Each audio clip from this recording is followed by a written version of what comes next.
بقى انت لو انت خدت 100 جرام من البن الحبشي على 50 جرام من البن الشيكومالي، الشيكومالي ده نسبه الكافيين فيه عاليه ومسكر كده، نوعيه بن مش مؤذيه بصراحه، نسبه المراره فيه تكاد تكون مش موجوده. وخدنا 50 جرام من هند الروبستا هنظبط بهم القوام مش اكتر، وخدنا 50 جرام من البن البرازيلي هنظبط بهم الكريمه، وفي نفس الوقت هنعلي التيست بتاع الطعم. تعالى يا عم محمود بقى، لو عايزين نحوج التوليفه ده نحوجها ب 10 جرام من الحبهان، شويه قرنفل خفاف جدا، شويه ورد خفاف جدا، واحده من جوز الطيب يا عم محمود، وكسرها وانزل بيها في قلب التوليفه ديت.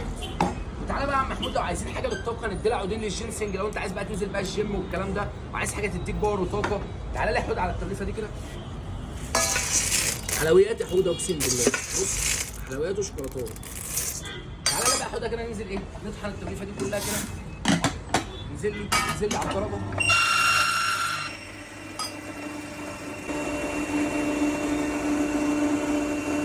يا ربع كيلو